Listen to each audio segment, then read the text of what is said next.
Hello, thank you so much for joining me this evening.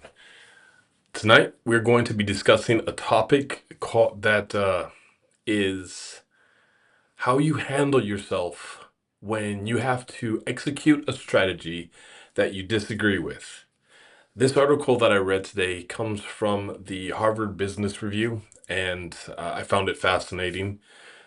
It discusses what you as a leader can do when you have to execute a strategy that you don't necessarily agree with. Let's go ahead and get into it.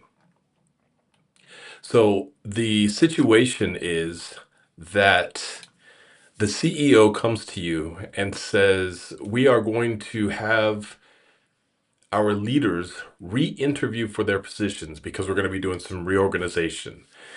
And even though you just put together a team that you believe is strong and able to get the job done, and it improves the culture overall, you're now left with this situation where you have your CEO advising that there's a direction you're going to move into now that you disagree with, but you're not the CEO.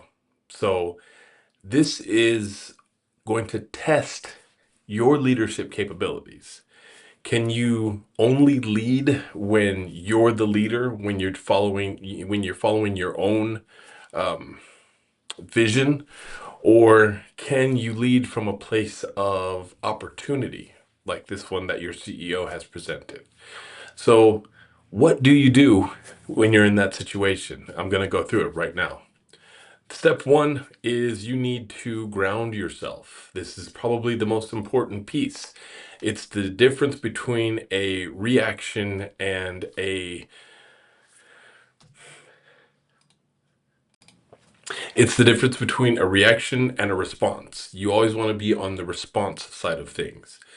The difference is a reaction is what you naturally are going to do. It's an emotional um, a response, but a response is a thoughtful, you know, response that is appropriate for the situation. And so that's the headspace that you want to get yourself into. You want to get yourself into response.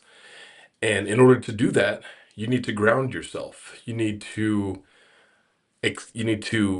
emotionally ground yourself, center yourself in the situation. You have a new directive from your CEO. Your CEO has reasons why this is the direction that you're going in. You've put in work, lots of work, possibly even years worth of work into putting this team together.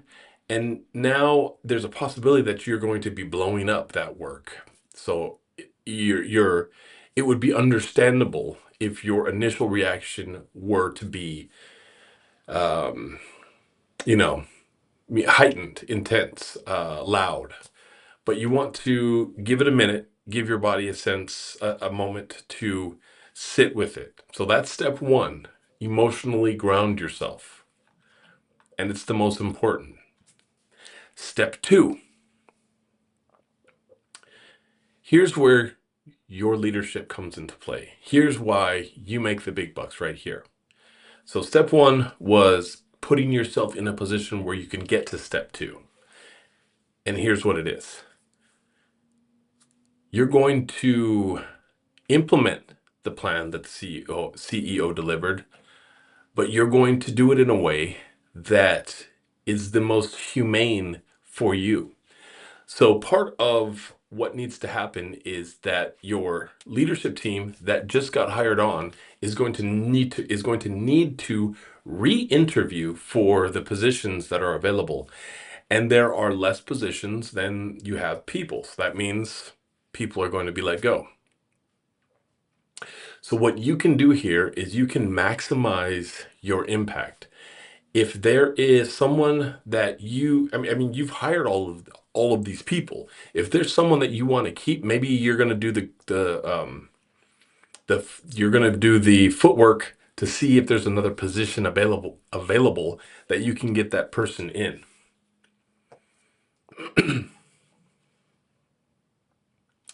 And you want to ask yourself some questions. Am I reminding myself and my team of our why during demanding times? Am I turning negative self-talk into curiosity and problem solving? Am I fostering trust and open dialogue to sustain engagement? Am I empowering others to take initiative amid uncertainty? Am I empowering others to take initiative amid uncertainty? What boundaries or habit will I commit to today to replenish my energy? Step 3, lead the team through transition. So you grounded yourself. Step 2, you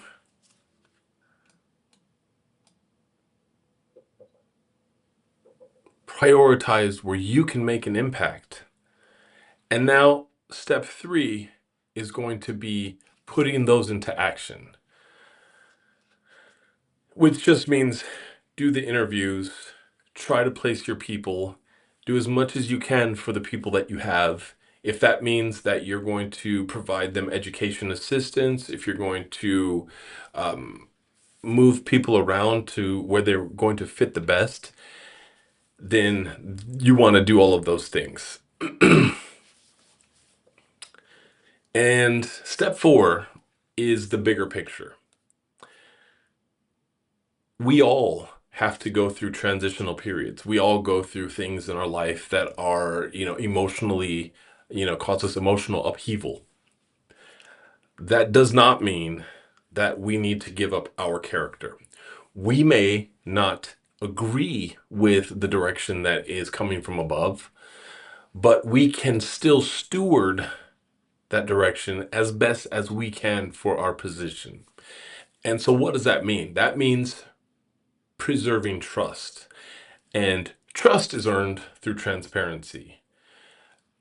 Make sure that you're communicating both to upper management and to lower management transparently.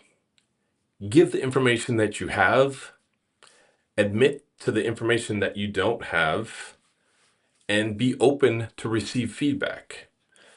Trust has very little to do with any one moment. Trust is about the time that you are with people. That's what's going to build that trust. So there you have it. Those are some steps, some things to keep in mind that you can do when you have to execute strategy that you don't necessarily agree with. And as always, that trust factor is huge. What trust comes down to most of all is just being open and available and honest. In other words, just being a real person. You're not a corporate, you're not a gear or cog in a machine. You're a real person doing a real job that sometimes is difficult. Everyone wants to have that personable relationship, especially during difficult times. So with that, thank you so much for joining me this evening. Take care.